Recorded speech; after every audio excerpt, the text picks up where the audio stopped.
은혜가 풍성하신 하나님 아버지, 매서운 추운 날씨에도 저희들을 예배의 자리로 인도해주신 하나님께 감사를 드립니다. 지난 한 주도 세상에 살면서 우리가 알고도 지은 죄, 모르고도 지은 죄가 많이 있습니다. 주님의 보혈의 피로 깨끗하게 씻겨 주옵시며 우리에게 죄를 미워하는 마음을 갖게 해주셔서 주님과 늘 동행하는 삶을 살게 하여 주옵소서. 우리 친구들이 방학 중에 있습니다. 공부에 지친 몸과 마음이 힘을 얻는 시간이 되게 하여 주시며 부족한 부분도 채워지는 시간이 되게 하여 주옵소서.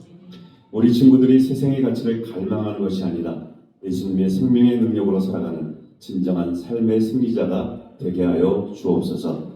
2월 초 겨울 수련회를 기획하고 있습니다. 수련회를 통해서 주님을 만나는 은혜가 이번 겨울 수련회에도 임하여 주옵시고 우리를 구원하시기 위하여 인간의 몸으로 이 땅에 오신 예수님을 더 깊이 아는 시간이 되게 하여 주옵소서.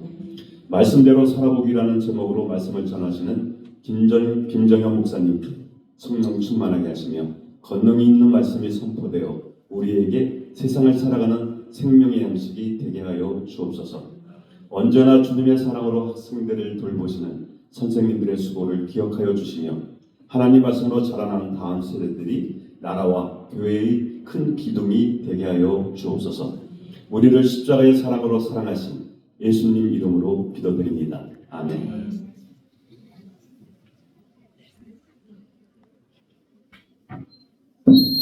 주님께서 기도도 해주시고 또 아침잠을 깨우는 하울링도 해주셔서 감사합니다.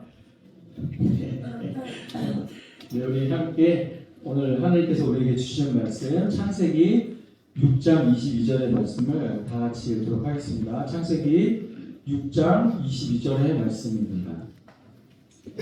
한 목소리로 크게 읽도록 하겠습니다. 시작. 노아가 그와 같이 하여 하나님이 자기에게 명하신 대로 다 준행하였더라. 아멘. 우리 꽃들도 찬양하시면서 준비하신 예물을 하나님 앞에 드리겠습니다. 네, 벌써 2026년도가 시작된 지 2주가 흘렀습니다.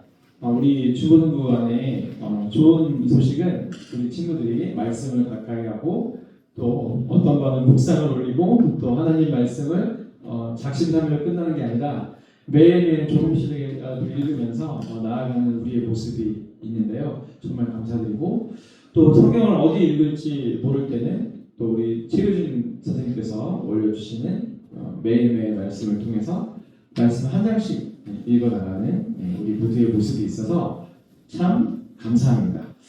자, 말씀과 함께 우리가 이번 한 달을 지낼 건데요. 그리스도인은 뭘로 살아요? 말씀으로 살아갑니다. 축구 선수는 축구공으로 살아가고 야구 선수는 야구 배트와 공으로 살아가고 다들 있죠. 우리 미술가들은 붓과 물감 이런 것들로 살아가는데 그리스도인들은 뭘로 살아가냐? 말씀으로 살아가는 겁니다. 자, 이 말씀 시리즈 두 번째는 말씀대로 살아보기입니다. 우리는 말씀을 읽고 말씀대로 살기 힘들지만 말씀대로 한 번쯤은 우리가 일주일 동안에 한 번쯤은 말씀대로 한번 살아보는 일들이 필요하겠다. 저도 그렇고 우리 친구들도 그렇고 그런 것이죠. 하나님 말씀대로 살기 힘들지만 말씀대로 살았을 때 어떤 놀라운 일들이 있는지 오늘 말씀을 통해서 우리 친구들과 함께 귀한 주님의 음성을 나누려고 합니다. 자, 오늘 본문 보니까 오늘 본문은요 이런 말씀이 있어요. 노아가 하나님께서 말씀하신 그대로 준행하였다고 했거든요. 그 준행이 뭐냐면은 하나님께서 말씀하신 그대로 하나도 안 거르고 다 온전히 다 순종해서 지켰더라. 이걸 이제 준행이라고 하는 것이죠. 준법 정신의 준자를 쓰는 건데 준수한다. 뭐 이렇게 준자를 쓰는 건데 하나님께서 내게 내려주신 말씀에 대해서 내가 1.1에 또 한마디도 놓치지 않고 기쁘게 온전히 순종하는 것을 준행이라고 이제 하는 것이죠. 그러니까 노아는 그런 사람이었다는 겁니다. 그럼 성경은 노아를 본받자 이렇게 가는 것도 있지만 분명히 있어요. 왜냐하면 노아가 하나님 말씀을 순종하는 모습은 좋은 모습이니까. 그러나 궁극적으로 노아가 이제 하나님의 말씀을 왜 지키라고 했느냐? 주님의 마음이 더 중요하죠. 주께서 왜 노아에게 하나님 말씀을 지키라고 했고 그 말씀을 따라서 할 것에 대해서 명령하셨는지 그것이 이제 더 중요한 것으로 다가오고 있죠. 자, 오늘 하나님 말씀에 보니까 노아에게 하나님께서 방주를 지으라고 말씀을 하셨습니다. 그래서 오늘 창세기 6장 14절 있는데 우리 함께 읽어볼까요? 시작. 너는 잣나무로 너를 위하여 방주를 짓게 그 안에 간들을 받고 역청으로 그 안팎에 칠하라. 이렇게 되어 있습니다. 먼저 일단 나무를 고르게 하셨어요. 네, 이제 성경에는 이게 이제 한국말 성경에 옛날에는 잣나무라고 되어 있는데 사실은 이제 고포우드라고 해가지고 성경에 고페르 나무 이렇게 되어 있는데요. 이 나무가 뜨기도 쉽고 그러나 뜨기도 쉽게 가벼우면서도 아주 단단한 거죠. 네, 두 가지의 요건, 배의 두 가지 요건, 어디에 부딪혀도 쉽게 뚫어지지 않는, 그리고 또 배는 떠야 되니까 가벼운. 그래서 가볍고도 단단한 나무, 고페르 나무라는 나무가 이제 영어로 고포우드라고 하는데 이 고포우드로 이제 방주를 지으라고 하셨고 그 안에 칸들을 막으라고 했어요. 왜 칸들을 막으라고 했을까요? 네, 여러 종류의 동물에 목사님은 소동물 빼놓고 우리 지난주에 목사님 조카가 다녀왔는데 미국에서 이제 수의사를 이제 공부하고 있는 이제 대학원 다 가기 전에 이제 할머니 할아버지 집에 오겠다고 이제 미국에서 이제 방문했는데 이 친구가 수의사를 하고 있는데 여러분 수의사가 의사보다 몇 수 위인 거 아시죠? 의사는 사람만 고치면 돼요. 여러분 이제 우리 친구들 중에 수의사가 될 사람이 있는 건데 하지 마시기 바랍니다. 머리가 다 빠질 수 있어요. 왜냐면 수의사는 파충류도 다 해야 되고요, 양서류도 다 해야 되고요, 포유류도 다 해야 돼요. 공부를 거기다가 이 포유류도 대동물이 있고 소동물이 있고 파충류도 대동물이 있고 소동물이 있어요. 그걸 다 해야 돼. 의사는 사람 하나만 하면 되는데 수의사는 몽땅 배워야 돼요. 얼마나 힘들겠어요. 개랑 고양이가 제일 많이 찾아온다고 하지만 그래도 다른 동물들도 다 공부를 해야 된다. 아무튼요. 그 칸들을 막은 이유가 뭐예요? 이제 방주에 이제 홍수가 나면 다 죽으니까 여기 이제 성경에 보니까 기식이 있는 동물, 코로 숨쉬는 동물들은 다 사망했다고 했는데 다 죽었다고 했는데 이 실을 남기기 위해서 방주에 실어야 될 거 아니에요. 그럼 목사님 큰 애들은 어떻게 해요? 애기 때 실으면 됩니다. 자, 그래서 이거 그냥 간단한 얘기예요. 그래서 우리 과학자들이 할 일 없는 과학자들이 이 방주에 실은 동물의 평균 크기를 쟀더니 양 한 마리, 새끼 양 한 마리의 크기였다. 이렇게 이제 결론이 나는 거죠. 그러니까 일단은 축구장보다 훨씬 길었던 종합운동장보다 훨씬 큰 방주에 다 실렸다는 거잖아요. 세층으로 해가지고 거기에 큰 칸이 나와가지고 이제 치는데 그걸 다 명령을 지키신 거죠. 누가? 우리 노아 할아버지가. 또 역청으로 그 안팎에 칠 때요. 역청은 뭐예요? 끈끈하고 방수 기능이 있는 거잖아요. 그걸 안팎으로 칠함으로 말미암아 뭐예요? 불이 새어 들어오지 않게 이제 한마디로 너는 대형 배, 홍수에도 견딜 수 있는 배를 지어라 이렇게 말씀하셨단 말이에요. 근데 이 명령이 이성적으로 굉장히 힘든 명령입니다. 일단 첫 번째, 세상을 보니까 비가 올 것 같지가 않아요. 그리고 비가 온다 한들 세상이 다 잠길 만한 홍수가 올 것 같지 않아요. 근데 이 명령을 지키려고 하는 거예요. 우리 친구들 햇빛이 막 쨍쨍 비치고 또 비가 온다고 해도 부슬부슬 비가 내리고 뭐 홍수가 온다 한들 며칠 동안 막 비 내리는 정도인데 저렇게 큰 배를 지으라고? 좀 힘들죠. 두 번째, 사람들의 시선이 힘들었을 거예요. 쟤 지금 뭐 하는 거니? 목미? 무슨 저렇게 큰 배를 짓고 있는 거예요. 여러분 이 배를 지으려면 뼈대부터 딱 만들어야 되잖아요. 근데 뼈대가 이 당시에 배의 크기가 아닌 거야. 어마어마했고요. 300규빗, 50규빗, 30규빗이었는데 일단 길이로는 120m가 넘고요. 넓이도 어마어마한, 높이도 어마어마한 배를 지으라고 하는데 이거 명령 지키기 힘든 거죠, 사실. 그러니 또 이 얼마나 오랫동안 지었는지 한번 볼까요? 방주를 몇 년 동안 지었을까? 자, 두 가지 의견이 있어요. 두 가지 의견. 자, 1번 120년, 2번 100년 안쪽. 자, 우리 친구들 한번 손 들어보겠습니다. 나는 1번이다. 네, 우리 사학생. 네, 1번. 나는 2번이다. 네, 좋습니다. 네. 손 안 든 사람들은 뭐냐면 평생 분자. 자, 아무튼 그래서 1번 아니면 2번인데 자, 저는 미안해요. 목사님은 2번이에요. 이제 첫 번째, 자 120년을 주장하는 사람들은 다음과 같은 구절 때문에 그렇습니다. 우리 창세기 6장 3절에 보니까 여호와께서 이르시되 나의 영이 영원히 사람과 함께하지 아니하니니 이는 그들이 육신이 되니라. 그러나 그들의 날은 120년이 되리라. 이런 말씀을 주셨습니다. 네. 그래서 내가 이제 이 홍수를 대홍수를 세상에 일으킬 건데 그때까지 120년 남았다. 이런 의미로 1번을 주장하시는 분들은 이제 믿는 거예요. 네. 오케이. 자, 그래서 근데 또 어떤 분은 이 120년이 그게 아니라 수명이 홍수 이전과 이후에 수명 차이가 엄청나게 나거든요. 홍수 이전 사람들은 평균 900살 살았단 말이에요. 여러분, 900살이나 살아요, 목사님? 지금부터 지겨운데, 예, 900살 살죠. 여러분, 우리 그 문명 중에서 가장 문자로서 오래된 문명이 무슨 문명이에요? 수메르. 그렇죠, 수메르 문명이죠. 수메르 문명의 최초의 기록에 보면은 인간이 홍수 이전에 얼마나 오래 살았냐? 1000살까지 산 사람이 있어. 수메르 문서에. 그러니까 거기에 어떤 그런 인간의 수명이 얼마나 고대에 길었는지에 대한 기록들이 아직 남아있어요. 신기하죠? 자, 근데요, 그렇게 홍수 이후에는 사람들이 한 120년 정도로 수명이 급격하게 줄어든다라는 의미로서의 또 1번일 수 있어요. 자, 2번은 제가 이제, 목사님 왜 2번을 좀 더 선호하냐. 일단, 노아가 아들들 3명을 낳았단 말이에요. 셈, 함, 야벳. 셈, 함, 야벳을 낳은 나이가 500살쯤 됐을 때예요. 500살쯤 됐을 때예요. 자, 홍수는 언제 났냐? 600살 때 났어요. 자, 지금 다 이해하고 계시죠? 그러니까 셈과 함과 야벳이라는 삼형제를 낳고서 몇 년 뒤에? 100년 뒤에 났단 말이에요. 그쵸? 자, 600살에. 자, 근데 방주를 지을 때 아들들이 도왔을까요? 도왔죠. 네. 아들들이 도왔다는 걸 보니까 100년 사이에 100년 안쪽이겠구나. 왜? 아들들이 방주 짓는 거 좀 도와려면은 약간 예성쌤처럼 덩치도 있고 약간 그 정도 장성했을 때 배를 짓는 것을 도울 수 있지. 영유아 유치부 친구들이 도울 수 없잖아요. 여기 때 선생님 이거 안 되잖아요. 네. 그러니까 100년 안쪽일 가능성이 사실 성경에 의하면 저는 더 크다 이렇게 보고 있습니다. 자, 1번이든 2번이든 아무튼 100년 안쪽이라도 7, 80년 걸렸을 거예요. 엄청나게 많은 세월을 견뎌야만 했거든요. 사람들이 배 딱 지어놓고 쟤 뭐하냐?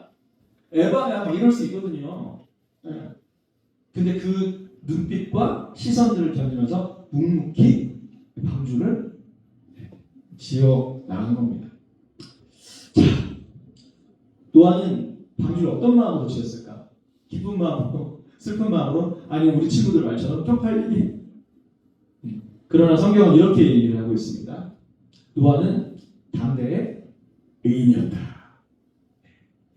노아가 당대의 의인이었다라는 근거는 창세기 6장 8절에 있는데 노아가 여호와께 은혜를 입었습니다. 여러분, 노아가 이제 나는 되게 잘났고 나는 의인이라서 의인이야 이게 아니라 하나님이 노아에게 은혜를 주셨어요. 네. 그 은혜를 주셨다가 창세기 히브리어 성경에 보니까 노아는 하나님의 눈 속에서 사랑을 발견하였습니다. 이렇게 되어 있거든요. 직역하면.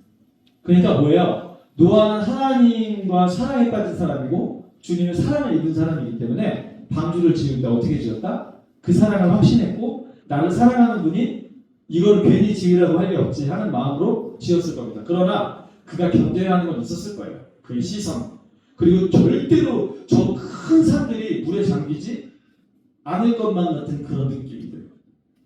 그러나 노아는 묵묵히 홍수를 대비해서 방주를 지었죠.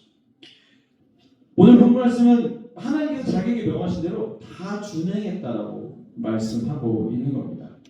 자, 이거를 다 쉬운 얘기로 해서 노아는 말씀대로 살기에 이 당시에 성공했냐 실패했냐? 성공했다. 말씀대로 살기 성공했다. 우리 친구들도 말씀을 읽기만 할 게 아니라 그 말씀을 읽은 대로 살았을 때 그럼 어떤 일이 벌어지는지 이제 노아를 통해서 하나님께서 성경을 통해서 쫙 펼쳐놓으시는데 자, 노아가 말씀대로 살아서 받은 유익들이 있어요. 1번 구원의 신비와 생명이에요. 첫 번째. 일단 여러분 이 노아가 홍수에서 노아의 가족들 노아랑 셈과 함과 야벳 그들의 부인 8명이 구원받는 과정이 아주 스펙타클합니다. 일단 저는 제일 놀라운 건 뭐냐면 방주에 이 8명의 사람들과 한 쌍의 몇 쌍의 두 쌍과 7쌍 우리 그 암수가 이렇게 암수 동물들이 다 탔단 말이에요. 그때 방주 문을 누가 닫았냐면요. 하나님이 닫으셨어요. 딴딴딴딴. 그러니까 하나님은 구원의 설계부터 시작해서 구원의 마무리까지 누가 하셨어? 하나님이 하셨어요. 두 번째, 여러분이 이제 대홍수가 벌어졌는데 여러분 성경의 표현에 의하면 하늘에서 비만 온 게 아니에요. 땅들의 깊은 샘들이 막 폭파했어요. 지각병, 교사운동들이 있었던 거죠. 자, 이때 그러면 배에만 있으면 살아요 사람들이? 아니죠. 창세기 8장 1절에 보니까 여호와 하나님께서 그 배에 탄 노아의 가족들과 방주를 기억하셨다. 옛날 성경에 권념하셨다는 표현이 있는데 그 배를 어때요? 부서지지 않게 또 소용돌이도 쳤을 거고 막 암초에나 산에도 막 부딪혔을 것 같은데 바위에도 부딪혔을 것 같은데 그거를 하나님께서 보호해 주신 거죠. 그러니까 노아는 너무 무서웠을 것 같기도 하지만 또 하나님께서 방주에 탄 그들을 또 그 동물들을 잘 보호해 주셨다는 거죠. 그러니까 구원의 신비를 체험하게 되는 거예요. 또 한 쌍씩 배에 태워야 동물들의 후손이 이어질 거 아니에요. 자 그러면 동물들을 노아가 다 잡으러 다녔어요. 생각해보세요 여러분. 야 이제 홍수니까 다 죽으니까 애들 다 모아와야 돼. 그래서 노아하고 셈하고 한 앞에서 하고 부인들 8명이 동물들 잡으러 가가지고 다 퇴치해가지고 TV 동물농장도 아닌데 다 그물에 가져가지고 다 저기 방주를 갖고 가서요? 아니에요. 너무너무 신기해요. 홍수 때가 되자 동물들이 한 쌍씩 방주로 나오고 여러분 이런 생각 안 해보셨죠? 우리 다 잡으러 갔어요. 이렇게 얼마나 신비했겠어. 아 이거 하나님께서 하신 거구나. 하나님께서 이 구원을 이루신 거구나. 그리고 물까지 잡아주세요. 얼마나 놀랐습니까? 그러니까 노아가 말씀대로 살면서 늘 유익은요. 구원의 신비와 생명인데 여러분 한번 말씀대로 한번 살아보세요. 주께서 어떻게 역사하시는지 한번 보시라고요. 너무나 놀랍습니다. 그렇게 있어요. 말씀을 지킨 사람만 느낄 수 있는 하나님의 구원 역사. 말씀대로 살았을 때 만날 수 있는 놀라운 일들이 있다고요. 그래서 5만 번 응답받은 조지 밀러 이야기 이런 거 있잖아요. 그분이 기도를 열심히 해서 응답받은 게 아니라 조지 밀러라는 분이 고아들을 너무너무 사랑하셨고 하나님은 그 고아를 사랑해서 고아를 위해 살았던 그 삶을 존중하셔서 그게 말씀대로 살아난 거거든요. 너는 고아와 밥을 돌봐라. 그 말씀대로 순종했더니 주께서 막 어느 기부천사를 통해서 빵도 보내주시고 돈도 보내주시고 이런 역사를 보면서 야 빵 왔다 돈 왔다 이게 아니라 하나님이 일을 하시니까 구원하시니까 또 그런 거죠. 내가 하나님 말씀대로 준행했더니 말씀대로 살기를 실천했더니 하나님의 놀라운 역사를 맛볼 수 있는 거예요. 이게 신앙생활의 재미예요.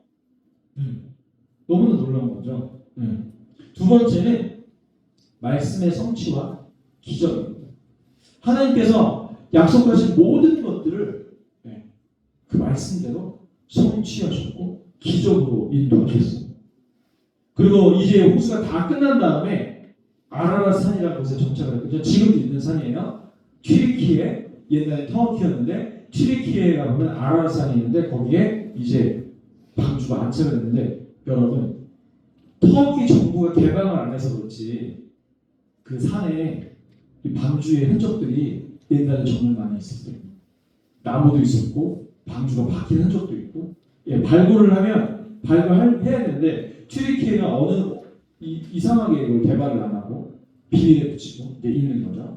나중에 이 얘기는 수련회 가서 한번 재밌게 얘기해 보겠습니다. 자, 새로운 안식과 위로를 받았어요. 여러분 이 노아의 이름 뜻이 뭐냐면 안위, 안식, 위로 이런 거거든요.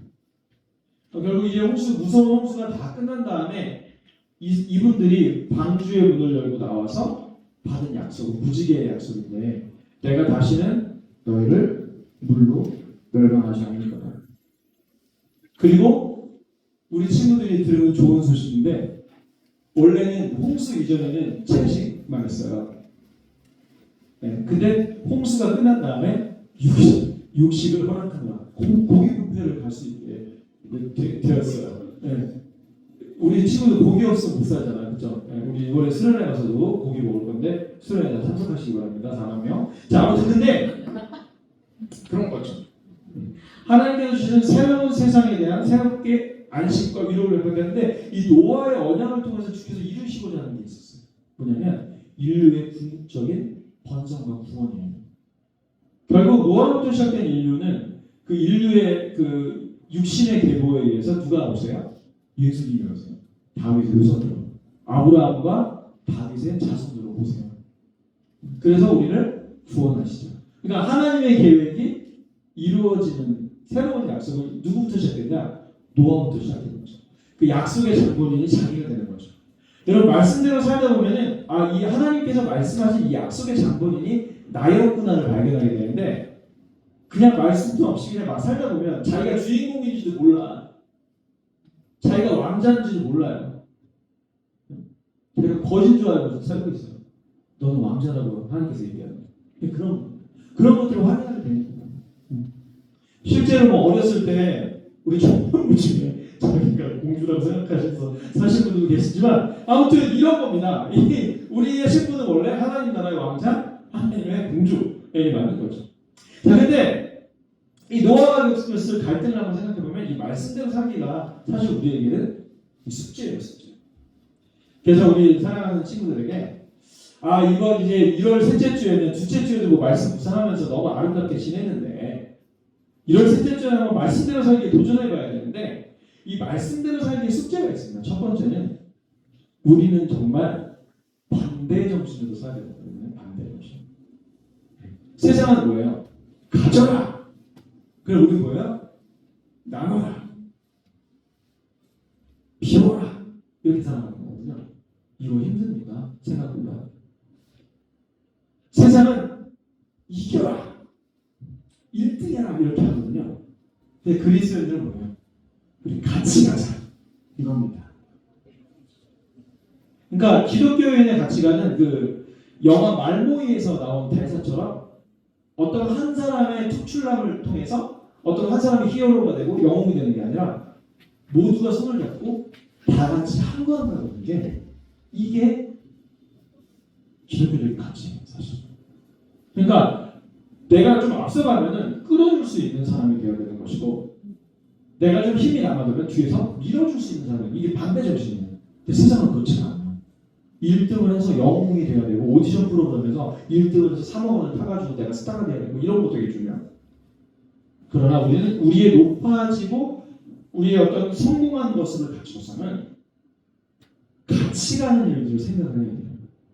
그러면 그 공동체, 그 모임은 가장 아름답고 하나님께 만난 공동체가 됩니다. 그런 세상이 돼요. 근데 우리가 이런 반대 정신을 갖고 살기가 너무 힘든 게 세상은 다 이겨야 된다고 계속 얘기하거든요. 몰고 가거든요. 이게 진짜 힘든 거예요. 그래서 때로는 세상이랑 똑같이 살 때가 있어요. 세상이 똑같이 살 때가 있어요. 그래서 선악의 구분이 없어질 때가 있다고요. 그냥 쟤도 악하고 나도 그냥 다 뭐 선악이 아니다. 다 악하게 사는 거죠. 이거 이렇게 된다고요. 그래서 우리가 가져야 될 게 뭐냐? 바로 반대 정신입니다. 세상의 가치관과 우리의 가치관은 다르다. 두 번째는 속도가 나는 방향이에요. 요즘은 빠른 거 되게 좋아하고 속도를 내서 막 질주하는 거 좋아한단 말이에요. 그러나 이 속도보다는 방향을 생각해야 돼요. 저는 이 방향을 잘 잡으려면 어떻게 해야 될까요? 어제 청년부 수련회가 끝났는데 제가 우리 청년부 지체들과 말씀 나누면서 가장 강조했던 거 방향 잡으려면 어떻게 되는지 너희는 내가 종되었던 집에서 종되었던 애굽에서 내가 너희를 구원한 여호와라. 관할 사진을 기록해봐라. 너네가 죽인 적이 있었는지, 의복이 헤어진 적이 있었는지, 너는 기억하라. 너는 기록하라. 무슨 얘기예요? 우리가 방향을 잘 잡으려면 항상 돌아보는 얘기입니다. 그리고 과거에 하나님이 나한테 어떻게 하셨는지를 기억하는 게 중요한 거예요. 아, 이렇게 하셨지. 이렇게 말씀하셨지. 성경도 엄밀히 따지면 옛날 거잖아요. 아시죠? 2000년 전 거예요. 신약성경도. 우리는 옛날 레트로한 사람들이야. 목사님 AI 시대인데요. 스마트폰의 시대인데 지금 뭐 하고 있는 거예요? 네. 그러면 그럴수록 우리는 옛날 거를 생각해서 AI가 인공지능을 그렇게 사용하는 거예요. 방향을 잘 잡아야 되는 겁니다. 근데 기독교인들이 말씀대로 살기 위해서 뭐 해야 된다고요? 속도보다는 방향을 생각하고 이 방향을 잘 잡으려면 뭘 해야 된다고? 기억하고 기록하고 하나님의 역사를 기억하고 기록하고 하나님께서 나의 과거에 어떻게 일하셨는지를 기억하고 하나님께서 하나님 말씀 뭐라고 주셨는지 기억하는 거 그거 엄청나게 중요한 겁니다. 여러분 말씀의 검이라는 표현이 있잖아요. 이 말씀의 검으로 하나님께서 예수님께서 시험을 이기셨던 것처럼 주님의 말씀을 기억하고 그 검으로 잘못된 사탄의 계략과 또 우리의 어저비견들을 찔러 무찔러야 되는 것이죠. 그렇습니다. 세 번째는 그대로 온전하게. 여러분 우리 말씀을 지키면 항상 이런가요?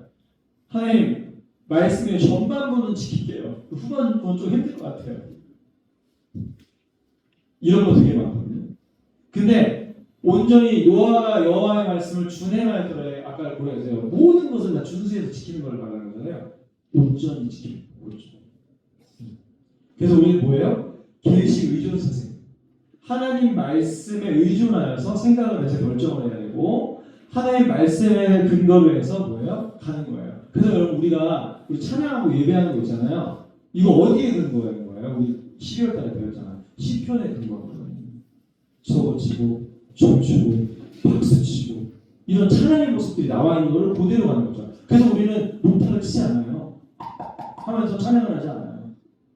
이곳에 이렇게 안 하는 이유가 뭐예요? 말씀이 없어. 무슨 얘기인지 알겠죠? 하나님의 말씀을 준행할 때는 그 말씀 그대로를 지키는 거예요. 그렇다고 눈이 범죄하고 눈을 빼버리려 해가지고 저 안과 가요 목사님 여기 전화하지 말고 그런 게 아니라 말씀이 우리 보는 것을 조심하라고 하는구나. 보는 것으로 범죄 많이 할 수 있구나. 그 보는 것으로 범죄하는 게 이 정도로 하나님 앞에서 나쁜 거구나. 눈을 뺄 정도로 그래야 되는데 말씀 묵상했는데 내 눈이 범죄하고 빼버리려고 강남역 10분 발견한다고 지금 하고 있다고. 이게 그게 아니라 그게 아니라 하나님의 말씀을 이게 그 말씀의 뜻을 잘 알아서 그대로 온전하게 하는 겁니다. 아시겠죠? 이런 이 말씀대로 살기에 숙제들이 이제 우리에게 필요하는 겁니다. 자, 말씀대로 살아가는 많은 사람들이 주변에 있습니다. 먼저 첫 번째는 노력하는 사람들이죠. 노력하는 사람들이 있어요. 하나님께서 우리 친구들한테 요구하는 것은 야 온전히 다 지켜야 돼라고 말씀하셨지만 여러분들에게 너는 그래서 퍼펙트한 사람이 돼야 돼 이렇게 얘기하시는 게 아니라 이게 완전하게 이게 있는데 그쪽을 향해서 노력해야 돼라고 말씀하시는 거예요. 사실은 우리는요 말씀을 다 온전히 지킬 수 있는 사람이 아니에요. 그러나 우리는 뭐 하는 사람이다? 말씀대로 하는 사람들은 노력하는 사람입니다. 에이 온전히 살지도 못할 걸 그냥 망해야 되겠다. 그게 아니라 노력하는 사람. 노력하는 사람. 두 번째는 넓은 길보다는 좁은 길을 선택하는 거죠. 여러분 생각해 보세요. 우리 친구들이 이제 인생을 살면서 넓은 길하고 좁은 길을 선택해야 될 때가 나거든요. 그러면 목사님 살아보니까 한 8, 90%는 좁은 길을 선택하면 맞더라고요. 그게 하나님 뜻이에요. 참 신기하죠. 마음은 아프고 답답하고 내가 좀 힘들어요. 그래서 좁은 길을 선택하면 이게 참 맞더라고요. 또한 세 번째는 판단보다는 이제 이해를 택하는 거죠. 말씀대로 살아가는 사람들은. 말씀대로 살아가는 사람들은 판단하는 사람이 아니에요. 이게 제일 큰 차이가. 말씀을 통해서 어떤 사람을 판단한단 말이에요. 그거 하라고 그게 판단하는 것까지 좋아. 아, 내가 저렇게 살지 말아야지. 그러나 그냥 그걸 가지고 계속해서 비판의 시각을 갖고 있잖아요. 그러면 안 되고 판단을 일단 해. 그리고 나는 그렇게 살지 않을 거야. 그 다음에 두 번째, 이해하는 게 필요해요. 아, 저분이 저래서 저렇구나. 아, 저 사람 제가 저래서 그렇구나 하면서 이해하는 쪽으로 가는 게 좋더라고요. 이게 말씀대로 살아가는 사람들의 특징이더라고요. 판단만 하고 땡치잖아요. 그걸 매말을 하나. 비판만 하고 땡치잖아요. 그럼 하나님 사랑이 없어. 근데 비판을 했어. 정말 분명히 잘못된 거라고 우리 판단을 해야 돼. 안 할 수는 없어요. 해야 돼요. 말씀을 기준으로. 그러나 그 판단 이후에는 우리가 무슨 마음을 가져야 된다? 사랑하고 이해하는 마음을 꼭 가져야 돼요. 이게 말씀대로 살아가는 사람들의 모습이에요. 또 네 번째는 십자가의 길을 따르는 사람이에요. 말씀대로 살아가는 사람들. 십자가의 길이 여러분 쉬워요? 어려워요? 네, 어렵죠. 그럼 십자가의 길은 어떤 길입니까? 내가 다 죽여버리고 이기는 길입니까? 아니면 내가 대신 죽는 길입니까? 내가 대신 죽는 길이에요. 이거 엄청 어렵습니다. 지는 거, 손해보는 거, 희생하는 거 좋아하는 사람 아무도 없어요. 저도 그래요. 그러나 우리는 십자가의 길을 따라가는 거예요. 오늘 마지막으로 바피우스 목사님을 소개하면서 이 말씀 마치려고 하는데 저 위에 보니까 저분 영광 받지 말라고 아주 조그맣게 사진을 씌웠는데 바피우스라는 분이에요. 저분은 월드비전이라는 구호단체를 세우신 분인데 제일 먼저 어디서 시작했냐면요. 놀라지 마세요. 여러분. 한국에서 시작하셨어요. 언제? 6.25 때.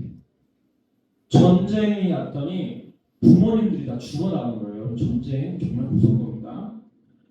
그러니까 전쟁 고아들이 정말 많이 생겼거든요. 이분 바피우스 목사님의 이 별명이 고아들의 아버지인데 누구? 한국전쟁 고아들의 아버지예요. 근데 우리나라 사람들 아무도 이분 기억하는 사람 별로 없어. 우리 친구들 기억하라고 제가 갖고 왔어요.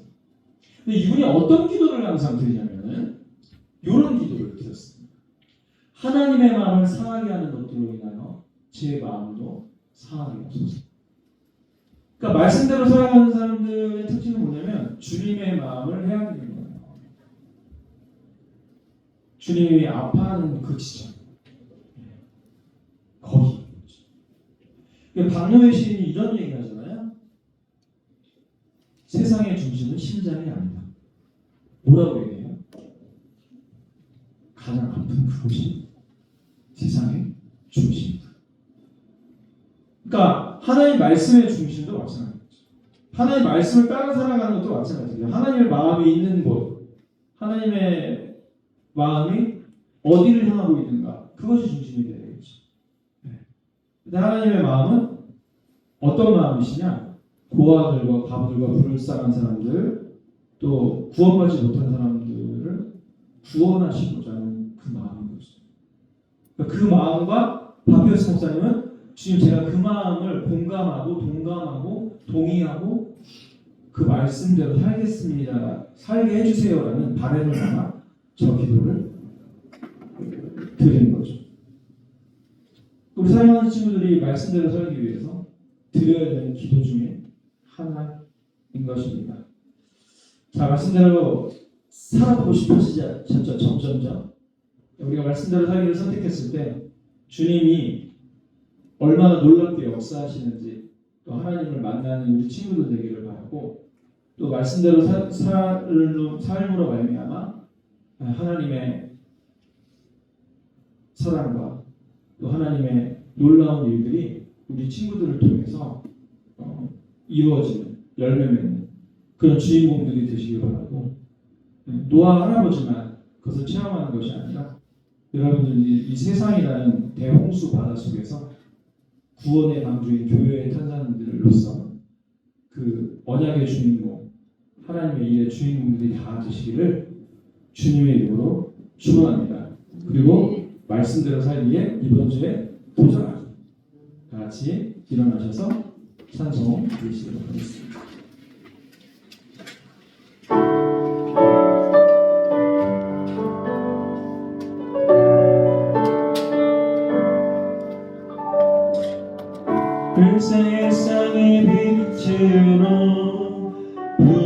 부르신 주님 비추소서. 나도 주님의 빛을 비추리라.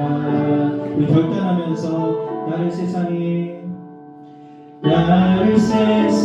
빛으로 부르신 주님 비추소서. 나도 주님의 빛을 비추리라. 어둠을 밝히는 빛, 어둠을 밝히는 빛,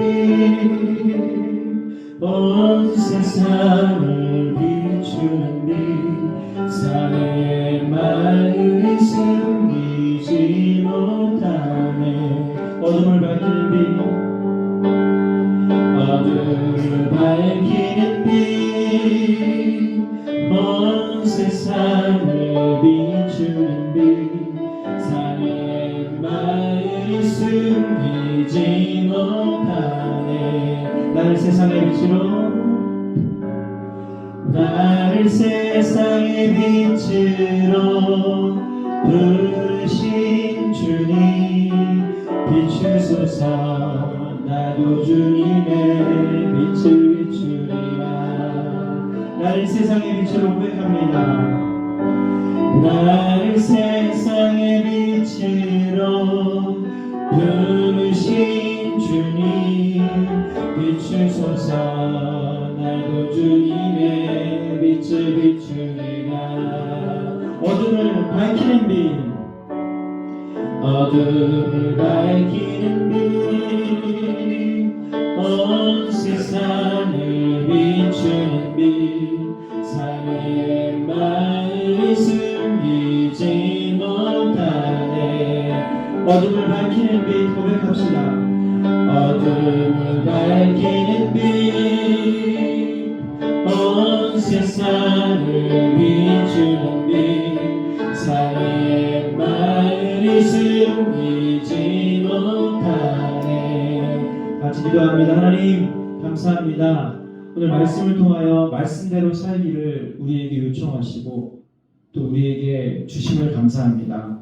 우리가 그냥 말씀을 알고 또 말씀을 깨닫고 판단하고 그것에서 그치는 것이 아닌 우리 사랑하는 친구들과 저희 선생님들과 제가 하나님의 말씀을 알고 깨달은 대로 삶 속에서 살아볼 수 있도록 도와주시옵소서. 비록 우리는 그 말씀을 완벽하게는 지키지 못합니다. 그러나 하나님 노력하는 자가 되게 하시고 좋은 길을 걸어가게 하여 주시고 하나님의 마음을 헤아리게 하여 주시고 자기 십자가를 지며 주의 길을 쫓아갈 수 있도록 도와주시옵소서. 그러나 주님 이런 것들은 우리가 할 수 없는 것임을 고백하면서 성령님 믿음 없는 저, 실천하지 못하는 저, 하나님의 말씀대로 살지 못하는 저를 붙들어 주세요 라고 기도하면서 하나님의 말씀대로 살 수 있는 우리 친구들 될 수 있도록 도와주시고 그것으로 말미암아 살아계신 하나님의 놀라운 역사를 보게 하여 주시고 또 그것으로 말미암아 세상 어두운 세상 가운데 밝은 빛을 비춰낼 수 있는 예수님의 날빛들이 다 될 수 있도록 주께서 도우시고 인도하여 주시옵소서. 우리 친구들이 말씀대로 살았을 때 입술에서 간증이 터져나오게 하여 주시고 우리 중고등부가 비록 적은 공동체이지만 그런 놀라운 고백들이 여기저기서 튀어나올 수 있는 그런 공동체 될 수 있도록 우리 친구들과 저희 모두를 인도하여 주시옵소서. 예수님의 이름으로 기도드리옵나이다. 아멘. 지금은 우리 주 예수 그리스도의 은혜와 하나님의 사랑하심과 성령님의 감화감동 교통하심이 말씀대로 살리라 성경대로 살리라 다짐을 들어서는 우리 사랑하는 모든 친구들 머리 위에 그 인생 위에 이들을 가르치시는 우리 선생님들을 위해 이제도록 영원토록 함께 하실지어다. 아멘. 우리 예배를 받는 사람에게 영광의 박수 드리겠습니다. 할렐루야. 감사합니다.